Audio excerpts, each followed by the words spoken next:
Nile کی بیوی ماریا ابھی تک سو رہی تھی اور وہ خود بیڈ پہ لیٹا اسے بڑی سنجیدگی سے دیکھ رہا تھا۔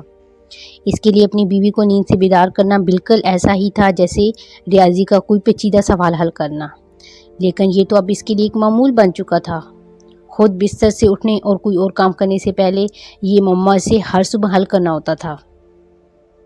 ہر صبح ماریا کو نیند سے بیدار کرتے ہوئے وہ غصے کی وجہ سے اندر ہی اندر کھو رہا ہوتا تھا۔ البتہ اس کے غصے کی یہ آگ شاید ہی اس کی بیوی تک کبھی گئی ہو۔ نائل نے ماریا کے چہرے سے نظریں ہٹا کر دیوار کی طرف پہلو بدلا اور بولا، ماریا 7 بج گئے ہیں۔ ہر صبح یہ جملہ ایک طرح سے اس کی طرف سے اپنی بیوی کے لیے صبح کا ایک پیغام ہوتا تھا۔ ماریا سے اس نے پہلی بیوی کی وفات کے بعد دوسری شادی کی تھی اور ماریا اور وہ ایک ہی دفتر میں ملازمت کرتے تھے۔ ماریا سے اس نے پسند کی شادی کی، اس کے باوجود وہ اپنی بیوی سے سخت رویہ رکھتا تھا اور اسے رویے پہ کبھی ندامت نہیں ہوتی تھی، بلکہ وہ اس رویے کے اظہار کو اپنا حق سمجھتا تھا۔ اس کا خیال تھا کہ ایسا رویہ اختیار کرنے سے اس کی شخصیت میں نکھار اور اس کے روزمرہ کے معاملات میں دانش مندی کی جھلک دکھائی دے گی۔ اس کو کسی طور پہ پسند نہیں تھا کہ وہ اپنے دوستوں کی طرح اپنی بیوی کو خاندان سے باہر کی تقریبات میں لے کر جائے۔ اس کی دوستوں کے گھر میں جو دعوتیں ہوتی تھیں ان میں لازمی اس کی بیوی کو بھی مدعو کیا جاتا تھا، مگر نائل ہمیشہ اکیلا ہی جاتا۔ وہ جب پہلی بار ماریا سے ملا تھا اس وقت اس کی بیوی رمیسا زندہ تھی۔ ماریا نے اس وقت آفس جوائن کیا تھا۔ اسے ماریا پہلی نظر میں اچھی لگی تھی۔ اسے دیکھ کر نائل نے سوچا تھا کہ کاش اس نے شادی نہ کی ہوتی۔ نائل کو رمیسا کوئی خاص پسند نہ تھی۔ رمیسا سے اس نے شادی محض دولت کی خاطر کی تھی۔ اگر دولت نہ ملتی تو وہ اس کی آوارہ اور جواری بھائی کی بری شہرت کی وجہ سے اسے کبھی شادی نہ کرتا۔ نائل کے خواب و خیال میں بھی نہ تھا کہ اس کی ماریا سے اتنی جلدی انڈرسٹینڈنگ ہو جائے گی۔ رمیسا کی ناگہانی موت سے اسے ماریا سے شادی کا موقع فراہم کر دیا۔ ماریا کو پانا نائل کا خواب تھا۔ اپنے خواب کو پورا کرنے کے لیے وہ کسی بھی حد تک جا سکتا تھا۔ نائل تکیے سے ٹیک لگائے بستر پہ بیٹھا نہایت خاموشی سے ماریا کو دیکھ رہا تھا۔ وہ بستر سے اٹھ کر ڈریسنگ ٹیبل کے سامنے کرسی پر بیٹھی اپنے بالوں میں برش پھیر رہی تھی۔ تم کب تک ڈریسنگ کے سامنے بیٹھی رہو گی؟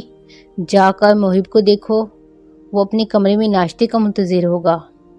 نائل کا جملہ سنتے ہی ماریا کوئی جواب دیے بغیر جلدی سے اٹھی اور بیٹے کے کمرے میں چلی گئی۔ نائل نے وال کلاک پہ ایک نظر ڈالی اور اچھل کر بستر سے نیچے اتر آیا۔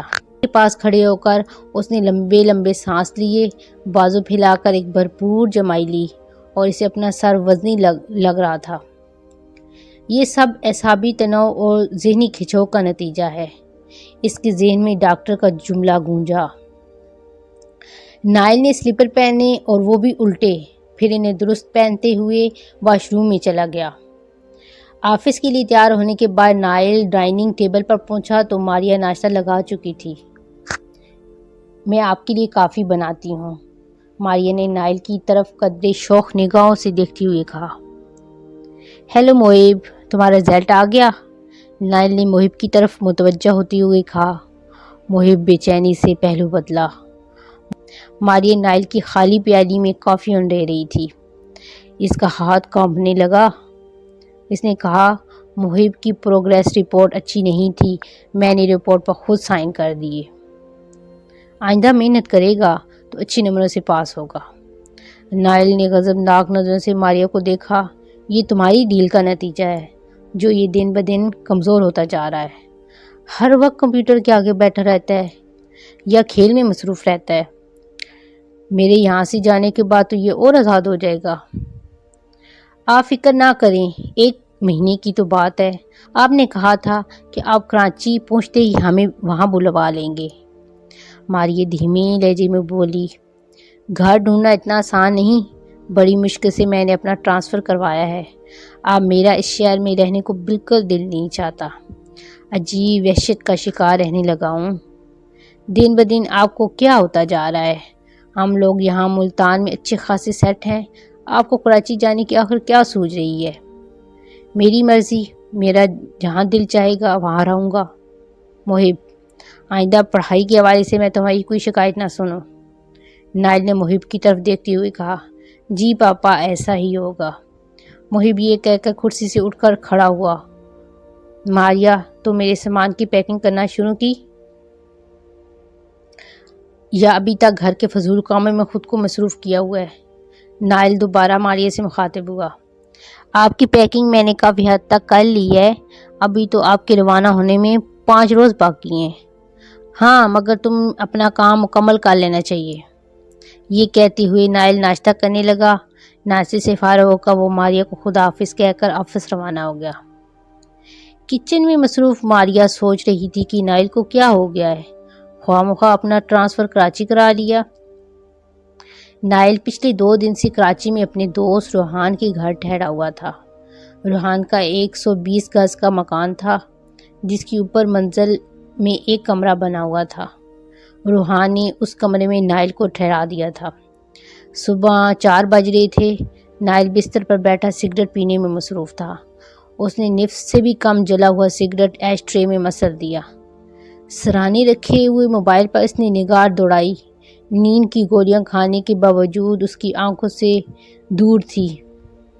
نائل نے بستر پر دوبارہ لیٹ کر کتاب اٹھا کر پڑھنا شروع کی، لیکن جلتی ہوئی آنکھیں الفاظ کو پہچاننے سے قاصر تھیں۔ کوشش کے باوجود جب وہ عبارت کا مفہوم اس کی سمجھ میں نہیں آیا تو تنگ آ کر اس نے کتاب بند کر کے سائڈ ٹیبل پر رکھ دی اور سونے کی کوشش کرنے لگا۔ 5 بجے اس کی آنکھ لگ گئی۔ 15 منٹ بعد وہ ایک جھٹکے سے بیدار ہو گیا۔ ایک بھیانک خواب اس کا مسلسل پیچھا کر رہا تھا۔ دل میں فیصلہ کر چکا تھا کہ وہ آج آفس نہیں جائے گا، بلکہ ماہر نفسیات سے مل کر اپنے مسئلے کو ڈسکس کرے گا۔ 7:30 بجے روحان اس کے کمرے میں آیا تو وہ بستر پر بیٹھا ہوا تھا۔ کیا بات ہے؟ تم ابھی تک تیار نہیں ہوئے؟ میں ناشتے کے لیے بلانے آیا تھا۔ تمہیں دیکھ کر تو یوں لگ رہا ہے جیسے تم ساری رات سوئے نہیں ہو۔ روحان نے نائل کو بہت دیکھتے ہوئے تشویش بھرے لہجے میں پوچھا۔ کیا کروں، مجھے نیند نہیں آ رہی تھی۔ سونے کی بہت کوشش کی، ٹیبلٹ بھی کھائی۔ ہاں، جگہ کی تبدیلی سے ایسا ہو جاتا ہے۔ 2 دن میں تم یہاں سیٹ ہو جاؤ گے۔ میری کوشش یہی ہے کہ میں جلد سے جلد یہاں کرائے کا مکان ڈھونڈ کر اپنی فیملی کو بلا لوں۔ آج میرا آفس جانے کا موڈ نہیں۔ کیوں، کہیں اور جانے کا پروگرام ہے؟ ہاں، مجھے کسی سے ملنا ہے۔ فی الحال میں ناشتے کے بعد سونا چاہوں گا۔ نائل نے دانستہ روحان سے ڈاکٹر سے ملاقات کا ذکر کرنا ضروری نہ سمجھا کہ کہیں وہ اسے نفسیاتی نہ سمجھ بیٹھے۔ چلو نیچے چل کر ناشتہ کرتے ہیں، روحان نے کرسی سے اٹھتے ہوئے کہا۔ نائل بیڈ سے اتر کر اس کے ساتھ ہو لیا۔ دروازے پر لگی نیم پلیٹ ڈاکٹر عمار حسن کے موجود ہونے کا اعلان کر رہی تھی۔ کیا آپ نے ملاقات کے لیے وقت لے رکھا ہے؟ کاؤنٹر پر موجود لڑکی نے پوچھا۔ وہ بڑے غور سے نائل کو دیکھ رہی تھی۔ نائل کو اس کی یہ بات ناگوار لگ رہی تھی۔ جی، میں نے اپوائنٹمنٹ لے لیا تھا۔ نائل نے جیب سے ایک پرچی نکال کر اسے دکھائی۔ ٹھیک ہے، آپ بیٹھیے، میں نمبر آنے پر آپ کو اندر بھجواتی ہوں۔ نائل نے کاؤنٹر کے سامنے موجود کرسیوں پر نگاہ دوڑائی اور ایک کرسی پر بیٹھ کر سامنے رکھی میز سے اپنے لیے میگزین منتخب کرنے لگا۔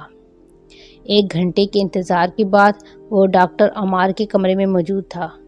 ڈاکٹر عمار حسن فربا جسم اور پھولے ہوئے چہرے کے مالک تھے۔ جی فرمائیے، آپ کو کیا شکایت ہے؟ ڈاکٹر عمار حسن نے نائل کو دیکھتے ہوئے سوال کیا۔ کم خوابی کا شکار ہوں، مجھے نیند نہیں آتی، مہینے ہو گئے ہیں میں اچھی اور پرسکون نیند کو ترس گیا ہوں۔ ڈاکٹر عمار حسن کے چہرے پر پھیکی سی مسکراہٹ ابھری۔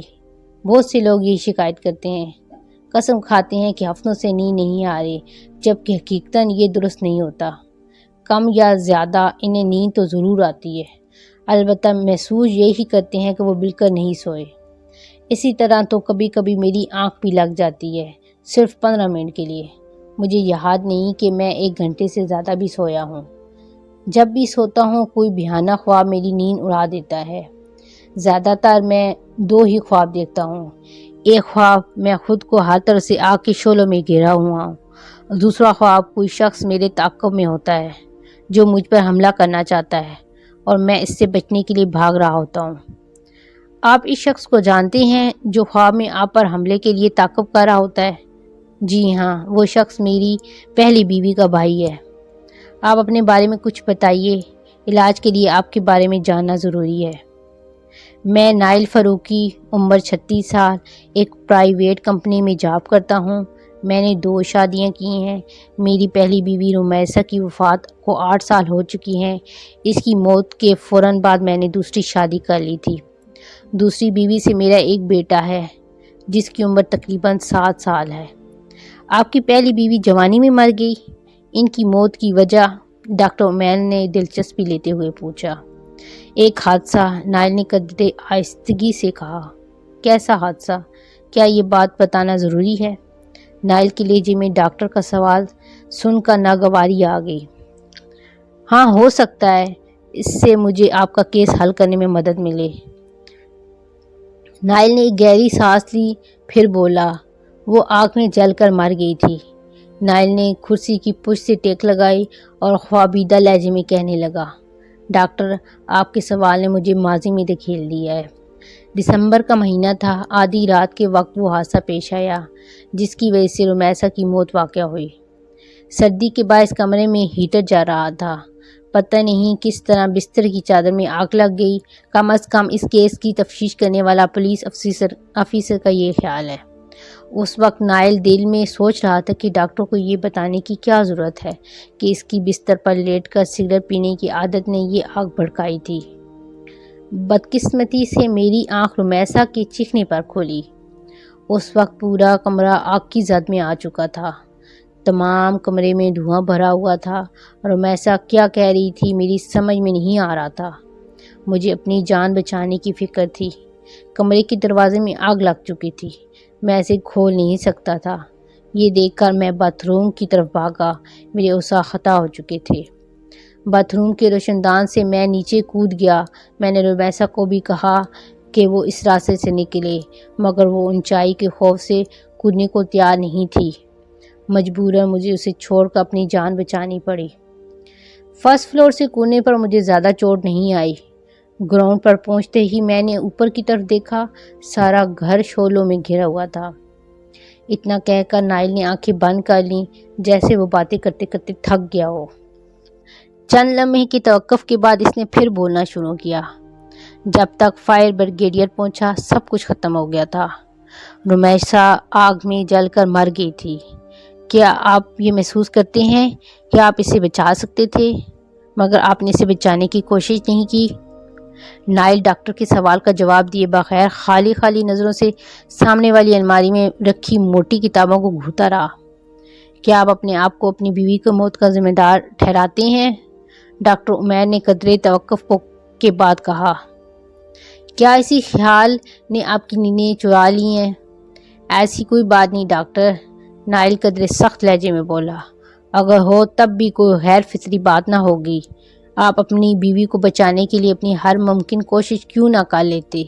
پھر بھی یہ تھا کہ ضمیر آپ کو اس کی موت کا مجرم گردانتا، کیونکہ آپ بچ نکلے اور وہ جل گئی۔ میں نے کہا، نہ ڈاکٹر، یہ بات نہیں ہے۔ میں جانتا ہوں کہ میرے اس معاملے میں کوئی قصور نہیں، اس لیے میں اپنے آپ کو مجرم کیوں سمجھوں؟ مسئلہ یہ ہے کہ رمیسہ کا بھائی جو میرا جانی دشمن بنا ہے، اس نے میری راتوں کی نیندیں حرام کر دی ہیں۔ وہ مجھے اپنی بہن کی موت کا ذمہ دار سمجھتا ہے۔ مگر کیوں؟ وہ ایسا کیوں سوچتا ہے؟ ڈاکٹر کے اس سوال پہ نائل نے کندھے اچکائے۔ مجھے کیا معلوم؟ مجھے رمیسہ کا بھائی المیر شروع سے پسند نہیں تھا۔ جس وقت حادثہ ہوا المیر دوسرے شہر میں تھا۔ اس کے ذہن میں میرے خلاف شکوک و شبہات پیدا ہو گئے۔ اخبارات نے کچھ ایسی خبریں شائع کیں جس میں مجھے الزام ٹھہرانے کی کوشش کی گئی تھی۔ کیسے شکوک و شبہات؟ یہی کہ میں نے اپنی جان تو بچا اور رمیسہ کو جل جانے دیا۔ المیر نے رمیسہ کی تدفین کے موقع پر لوگوں کے سامنے کھل کر کہا کہ میں رمیسہ کی موت کا ذمہ دار ہوں اور یہ کہ وہ مجھے زندہ نہیں چھوڑے گا۔ وہ تو شکر ہے کہ رمیسہ کی موت کے تیسرے روز پولیس نے اسے ڈکیتی کے الزام میں گرفتار کر لیا۔ اس نے مجھے ایک خط بھی لکھا تھا، بڑا عجیب و غریب خط تھا۔ آپ دیکھتی تو آپ کو اس کے ذہنی توازن کے بارے میں شبہ ہو جاتا، مگر میں نے اس خط کو ضائع کر دیا۔ المیر ابھی تک جیل میں ہے؟ ڈاکٹر عمار نے پوچھا۔ نہیں، 2 مہینے پہلے وہ رہا ہو چکا ہے۔ اس نے مجھے فون کیا تھا۔ فون پر اس نے مجھے ڈرانے دھمکانے کی کوشش کی تھی۔ آپ نے پولیس کو مطلع کیا؟ نہیں۔ دیکھیے ڈاکٹر صاحب، المیر کو اپنی بہن سے بہت محبت تھی۔ میں جانتا ہوں کہ وہ جذبات میں آ کر مجھے دھمکیاں دے رہا ہے۔ اس جیسے شخص سے تو یہی توقع کی جا سکتی ہے۔ کم عمری میں وہ برے لڑکوں کی صحبت کا شکار ہو کر چوری کرنے لگا تھا۔ محلے میں اس کی غنڈہ گردی مشہور تھی۔ اسے تو میرا احسان ماننا چاہیے کہ میں نے اس جیسے شخص کی بہن سے شادی کی۔ المیر کی جیل سے آنے کے بعد میری راتوں کی نیندیں اڑ گئیں۔ میرا مشورہ مانیے، پولیس کو اس سلسلے میں مطلع کریں۔ وہ شخص آپ کو نقصان پہنچا سکتا ہے۔ یہ دوائیں میں لکھ رہا ہوں، 1 ہفتے بعد آ کر دکھائیے۔ ڈاکٹر عمار نے دوائیں لکھ کر پرچہ نائل کی طرف بڑھایا۔ نائل پرچے پر نظر ڈالتا ہوا ان کے کمرے سے باہر نکل آیا۔ کلینک سے وہ سیدھا شاپنگ مال پہنچا۔ وہاں اس نے اپنی پسند کے ملبوسات خریدے۔ رات کا کھانا اس نے ایک ریسٹورینٹ میں کھایا۔ رات 11 بج رہے اور روحان گھر پہنچا۔ 10 منٹ روحان کے پاس بیٹھ کر وہ اوپر اپنے کمرے میں چلا آیا۔ پھر جانے اسے کب نیند آ گئی۔ 1 گھنٹے بعد اچانک نائل کی آنکھ کھل گئی۔ بستر پر لیٹے لیٹے اس نے سگریٹ سلگایا اور ایک کے بعد ایک سگریٹ پیتا گیا۔ 3 بجے اس نے جھلا کر سگریٹ کا خالی پیکٹ اٹھا کر ڈسٹ بن میں ڈالا اور الماری سے نیا پیکٹ نکالنے کے لیے اٹھا، مگر معلوم ہوا کہ الماری میں کوئی پیکٹ موجود نہیں۔ بے خوابی کی مصیبت کیا کم تھی کہ اب سگریٹ بھی ختم ہو گئے تھے۔ وہ بستر پر دوبارہ لیٹ گیا اور ڈاکٹر عمیر سے اپنی ملاقات کے بارے میں سوچنے لگا۔ اسے ماہر نفسیات کے پاس جانے سے کوئی فائدہ نہیں ہوا تھا۔ ڈاکٹر عمیر نے اسے 1 ہفتے کے بعد بلایا تھا، مگر وہ اس سے دوبارہ ملنے کا خواہشمند نہیں تھا۔ ڈاکٹر عمیر کے سامنے گزشتہ زندگی کا ذکر کرنے سے اس کے ذہن میں رمیسا کا بار بار خیال آ رہا تھا۔ وہ رمیسا کے بارے میں سوچنا نہیں چاہتا تھا، مگر ذہن بار بار اس کے بارے میں سوچ رہا تھا۔ اگر اس کا بھائی آوارہ اور جواری ہے تو اس میں اس بیچاری کا کیا قصور؟ نائل کے ذہن میں برسوں پہلے ابو کے کہے ہوئے الفاظ کی باز گشت ہوئی، جو انہوں نے اسے رمیسا سے شادی کے لیے رضامند کرتے ہوئے کہے تھے۔ رمیسا نائل کے ابو کے 2nd کزن کی بیٹی تھی۔ ابو کے یہ کزن جوانی میں انتقال کر گئے تھے جب رمیسا محض 3 سال کی تھی۔ رمیسا کی ماں فاخرہ بیگم اپنے اکلوتے بیٹے المیر کی آوارگی اور مجرمانہ فطرت سے سخت پریشان رہتی تھی۔ معقول شکل و صورت کی حامل ہونے کے باوجود رمیسا کے لیے کوئی رشتہ نہیں آتا تھا۔ ایسے میں ایک دن نائل کے والد سلیم احمد نے اس کے سامنے رمیسا کا ذکر چھیڑ دیا۔ وہ نائل کی شادی رمیسا سے کرنا چاہ رہے تھے۔ نائل نے فوراً انکار کر دیا کہ وہ رمیسا سے شادی نہیں کرے گا۔ ایک تو رمیسا اسے پسند نہیں تھی اور اس نے اپنی شریک زندگی کے حوالے سے جو خواب دیکھے تھے رمیسا اس پر پورا نہیں اترتی تھی۔ دوسرے وہ المیر کی مجرمانہ سرگرمیوں کی وجہ سے اس گھر میں رشتے پر رضامند نہیں تھا۔ سلیم احمد نے جب دیکھا کہ نائل اس رشتے پر کسی طرح راضی نہیں ہو رہا تو وہ فوراً اصل وجہ پہ آ گئے، جس کی وجہ سے وہ نائل کی شادی رمیسا سے کرنا چاہ رہے تھے۔ بیٹا، رمیسا کے باپ اچھی خاصی زمینیں ہیں۔ فاخرہ کا کہنا ہے کہ آدھی زمینیں تمہارے نام کر دے گی، جو تمہیں رمیسا سے شادی کے موقع پہ ملیں گی۔ میرے خیال میں تمہیں فوراً حامی بھر لینی چاہیے، مگر ابو میں نے ایسا کبھی نہیں سوچا نہیں تو اب سوچ لو، تمہیں زندگی بنانے کا موقع مل رہا ہے۔ رمیسا کا باپ زندہ ہوتا تو کبھی اس کی شادی ہمارے گھر میں نہیں کرتا۔ وہ دولت کی وجہ سے اپنے آپ کو مجھ سے بہت برتر سمجھتا تھا۔ آج اس کی بیٹی کی آوارگی کی وجہ سے حالات ایسے ہو گئے ہیں کہ فاخرہ نے خود بیٹی کا رشتہ دیا ہے۔ سلیم احمد نے کہا۔ ان کے سمجھانے پر نائل کو حامی بھرنا پڑی۔ رمیسا سے شادی کر کے وہ ایسا ناخوش بھی نہیں تھا کہ اچانک ماریا اس کی زندگی میں آ گئی۔ اسے افسوس ہونے لگا کہ اس نے رمیسا سے کیوں شادی کی۔ پھر ایک دن قسمت نے اسے رمیسا سے چھٹکارے کا موقع فراہم کر دیا۔ آدھی رات کو سگریٹ پیتے ہوئے وہ ماریا کے بارے میں سوچ رہا تھا۔ سوچتے سوچتے جانے کب اس کی آنکھ لگ گئی اور اس نے آدھ جلی سگریٹ ایش ٹرے میں رکھ دی تھی۔ نیند میں اسے پتہ ہی نہیں چلا کہ ایشٹرے بیڈ پر رکھنے کے باعث کب بستر پر گری اور چادر نے آگ پکڑ لی۔ اس کی آنکھ رمیسا کے چیخنے کے بعد کھلی۔ وہ رمیسا کے ساتھ باتھ روم میں باہر نکلنے کے ارادے سے داخل ہوا تھا تو جان بوجھ کر وہ روشندان کے راستے پہلے کود گیا تھا۔ اسے اس وقت صرف اپنی جان بچانے کی پڑی تھی۔ المیر اسے رمیسا کی موت کا ذمہ دار سمجھ رہا تھا۔ حقیقت بھی یہی تھی۔ آگ لگنے کے واقعے پر غور کرتے ہوئے وہ ماضی سے حال ہو گیا۔ اپنے کمرے پر بستر پر کروٹیں بدلتے ہوئے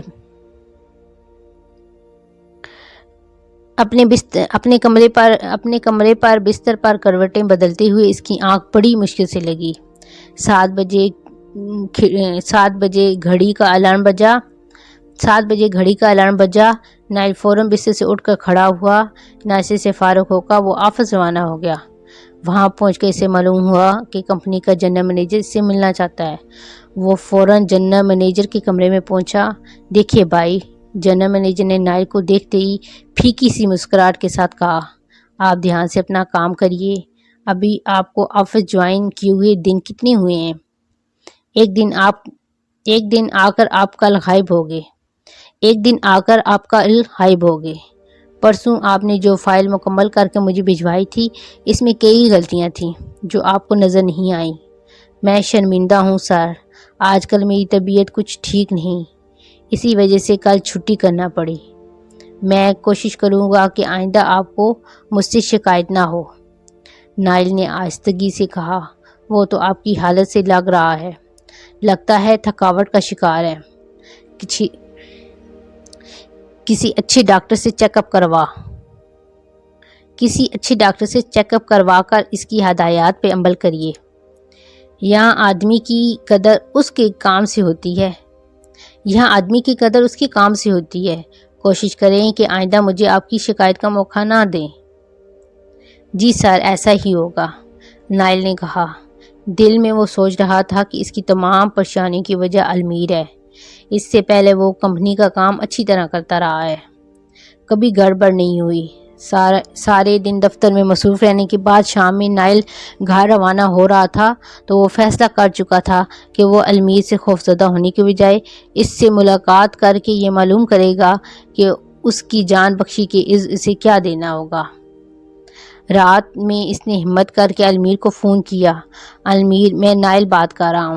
دیکھو، مجھے اپنے اور تمہارے باہمی تعلقات کا یہ انداز بالکل پسند نہیں۔ کیوں نہ ہم مل کر اس معاملے کو طے کر لیں؟ بہت جلدی خیال آ گیا تمہیں؟ المیر کی طنز بھری آواز ابھری۔ مجھے پتہ ہے تم کراچی روانہ ہو گئے ہو۔ تم کیا سمجھ رہے ہو کہ میں تمہیں وہاں نہیں ڈھونڈ سکتا؟ میں کل شام تمہیں کراچی میں ملوں گا۔ کہاں؟ نائل نے بے چینی سے پوچھا۔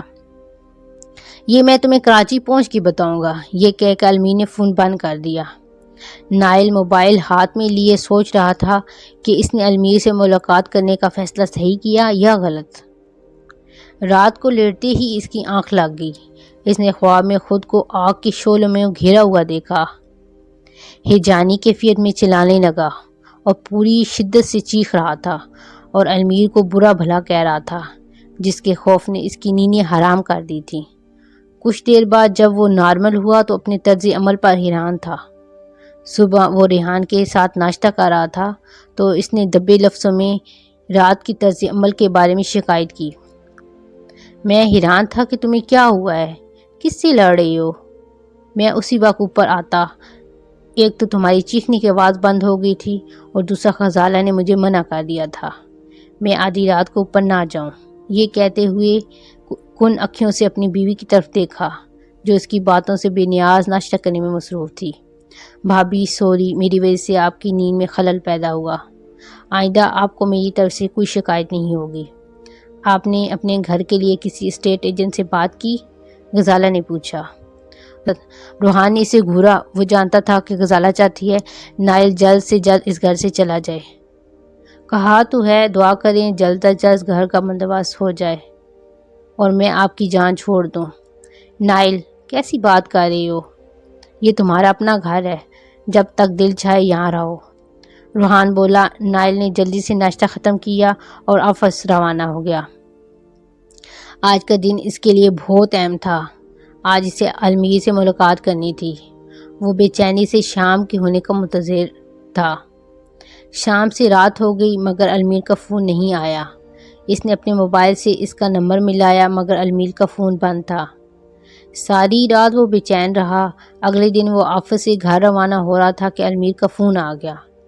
المیر اس سے ملاقات کا خواہش مند تھا۔ نائل آفس سے سیدھا اس کے بتائے ہوئے پتے پہ پہنچ گیا۔ اس نے اسے ہائی وے پر واقع جس کالونی کا پتہ بتایا تھا وہ ابھی پوری طرح آباد نہیں تھی۔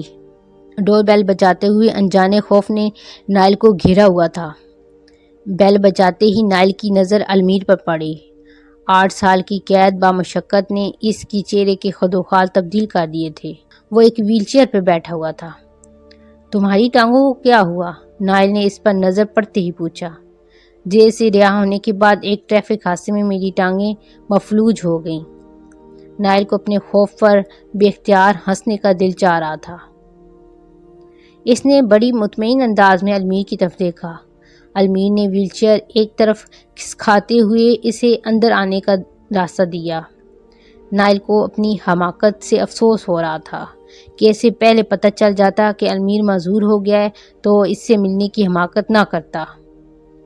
المیر کے پیچھے چلتا ہوا وہ کمرے میں داخل ہوا۔ صوفے پر بیٹھتے ہی اس نے المیر سے کہا، مجھے تم سے ہمدردی ہے۔ اس حال میں دیکھ کر بہت دکھ ہو رہا ہے۔ اپنی ہمدردی اپنے پاس رکھو، مجھے اس کی ضرورت نہیں۔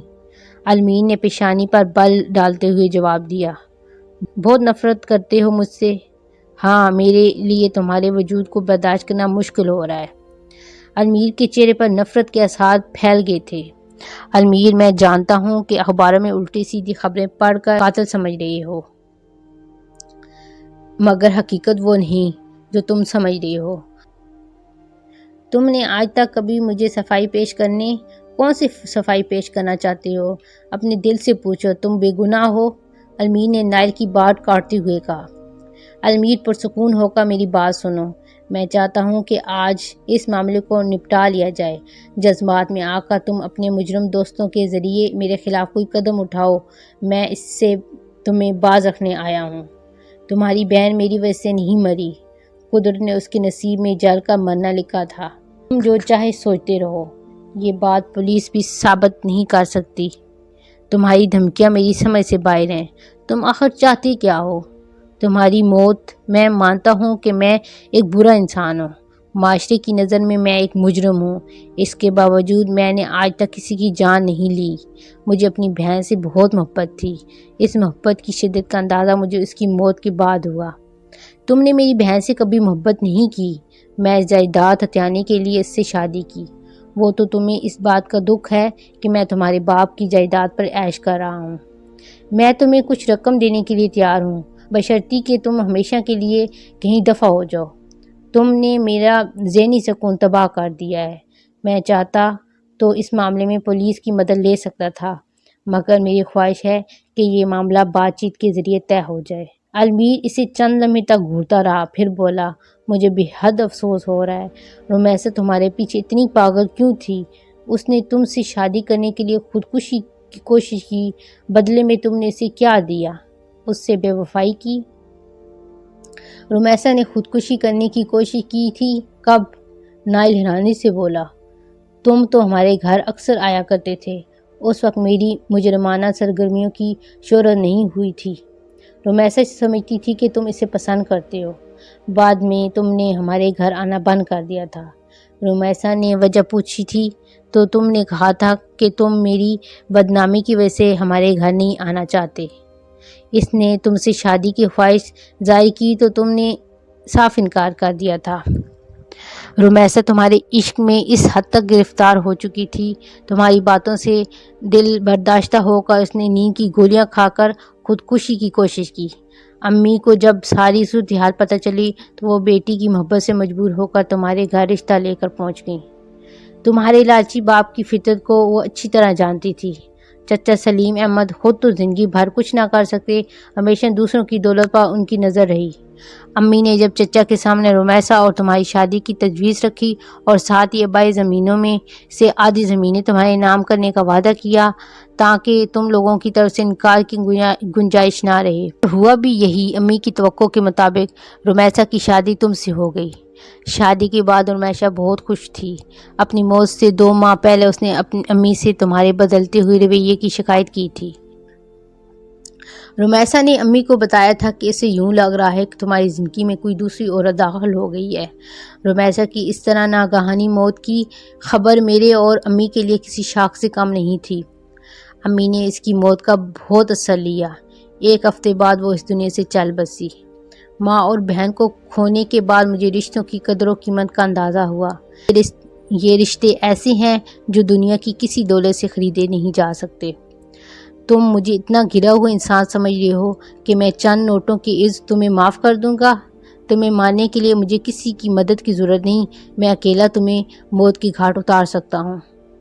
تم اب کچھ نہیں کر سکتے، ایک سسکتی ہوئی زندگی گزار سکتے ہو۔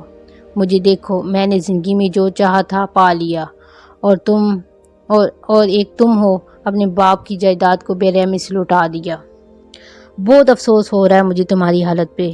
اچھا، تم مجھے قتل خود کرو گے، مگر کیسے؟ نائل نے کہکا لگاتے ہوئے کہا۔ امیر کا چہرہ غصے سے سرخ ہو گیا۔ تم سمجھتے ہو کہ میں اپاہج ہو گیا ہوں اس لیے تمہیں ٹھکانے نہیں لگا سکتا؟ یہ تمہاری بھول ہے۔ تمہاری موت تمہیں مجھ تک لے آئی ہے۔ ویل چیئر پر تیزی سے گھوما اور حیرت انگیز رفتار سے کمرے کے ایک گوشے میں رکھی میز کے پاس پہنچ کر اس کی دراز میں کھولنے لگا۔ نائل بڑی دلچسپی سے اس کی ایک ایک حرکت کو دیکھ رہا تھا کہ جب علمین نے دراز سے ریوالور نکال لیا تب بھی نائل کے چہرے پر گھبراہٹ کا کوئی تاثر نہیں تھا۔ اس کو پرسکون حالت میں کھڑا دیکھ کر علمین نے ریوالور پر گرفت اور مضبوط کر لی۔ اس ریوالور کی گولی کو تمہارے سینے تک پہنچانے کے لیے ٹانگوں کی ضرورت نہیں ہے۔ علمین نے ریوالور کا رخ نائل کی طرف کرتے ہوئے کہا۔ تم نے دیکھ لیا کہ میں اپاہج ہونے کے باوجود کسی طرح تمہیں ختم کر سکتا ہوں۔ میں اسے تمہاری حماقت کہہ سکتا ہوں۔ جذبات میں آ کر بے وقوفی مت کرو۔ زندگی کا سفر خاصا طویل ہے۔ میری آفر قبول کر لو۔ تمہاری باقی زندگی سکون سے بسر ہو جائے گی۔ نائل اس کی طرف بڑھا۔ اس خطرناک کھلونے کو ایک طرف رکھ دو۔ نائل نے ریوالور لینے کے لیے ہاتھ بڑھایا اور بڑی مضبوطی سے اس کی کلائی پکڑ لی۔ مجھے مارنا چاہتے ہو؟ میں اتنی آسانی سے مرنے والوں میں سے نہیں۔ میں تمہیں اسی جگہ پہنچاؤں گا جہاں میں نے تمہاری بہن کو پہنچایا تھا۔ نائل نے اس کے ہاتھ سے ریوالور چھیننے کی کوشش کرتے ہوئے کہا۔ المیر کے سوکھے ہاتھوں میں نائل کے اندازے سے زیادہ طاقت تھی، لیکن پھر بھی نائل اس کے مقابلے میں کہیں زیادہ طاقتور تھا۔ اس کشمکش کے درمیان ویل چیئر کے پہیے اپنی جگہ سے پھسلے۔ المیر نے اپنا توازن سنبھالنے کے لیے دوسرا ہاتھ آگے بڑھایا۔ نائل نے پلٹا کھایا اور ریوالور کی نال المیر کے سر کی جانب اٹھ گئی۔ اس کی آنکھیں خوف سے پھیل گئیں۔ اس نے انگلی ٹائگر سے ہٹانے کی کوشش کی۔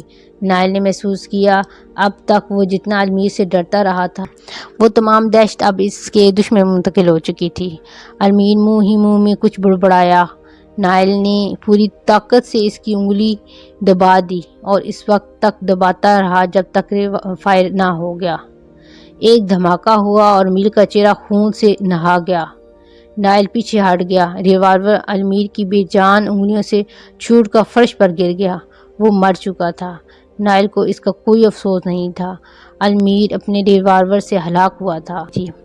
اس کی موت خودکشی کا تاثر دے رہی تھی۔ نائل نے کچھ سننے کی کوشش کی۔ اس مکان میں اس کے علاوہ مگر اندر بدستور خاموشی تھی۔ گولی چلنے کی آواز کا کوئی رد عمل ظاہر نہیں ہوا تھا۔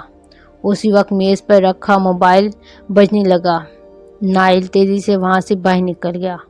وہ رات نائل نے پولیس کے خوف سے ڈرتے ہوئے گزاری۔ وہ خود کو تسلی دے رہا تھا کہ بھلا پولیس کو اس پر کیسے شک ہو سکتا ہے۔ پولیس کو سمجھنے کے لیے اتنا ہی کافی ہے کہ ایک اپاہج آدمی نے اپنی بے سہارا و محتاج زندگی سے تنگ آ کر خودکشی کر لی۔ اگلے دن نائل آفس سے نکلتے ہوئے پرسکون تھا۔ اس کا خوف ختم ہو گیا تھا۔ وہ شام اس نے سنیما ہال میں فلم دیکھ کر گزاری۔ فلم ختم ہوتے ہی وہ ہال سے باہر نکل آیا تو اسے بھوک کا احساس ہوا۔ وہ ایک ریسٹورینٹ میں پہنچا۔ وہاں پہنچ کر اس نے کھانے کا آرڈر دیا۔ کافی دنوں کے بعد وہ کھانے میں ایک نیا ذائقہ اور نئی لذت محسوس کر رہا تھا۔ کھانا کھا کر اس پر غنور کی طاری ہونے لگی۔ رات 11:30 بجے وہ گھر پہنچا تو روحان اس کا منتظر تھا۔ کہاں چلے گئے تھے تم؟ روحان نے اسے دیکھتے ہی کہا۔ بس یار، دیکھنے کا موڈ بن گیا تھا۔ کھانا میں نے باہر کھا لیا۔ میں تمہارا انتظار کر رہا تھا اور تم کھانا باہر کھا کے آ گئے۔ میں غزالہ اور بچوں کو لینے سسرال جا رہا ہوں۔ رات دیر سے واپس آؤں گا۔ ٹھیک ہے، تم بے فکر ہو کے جاؤ۔ مجھے سخت نیند آ رہی ہے، میں سونا چاہتا ہوں، نائل بولا۔ ایک تو تمہیں نیند بہت آتی ہے، گھر آتے ہی کمرے میں بند ہو جاتی ہو۔ جو تم آرام کرو، کل سنڈے ہے، آرام سے بیٹھ کے باتیں ہوں گی۔ جب سے تم آئے ہو تمہارے ساتھ اطمینان سے بیٹھ کر باتیں کرنے کا موقع نہیں ملا۔ اوکے، خدا حافظ، نائل نے کہا۔ اسے بیزاری سے محسوس ہو رہی تھی۔ وہ بڑبڑایا، ہو نہ ہو مجھے بڑی نیند آتی ہے۔ اسے کیا پتا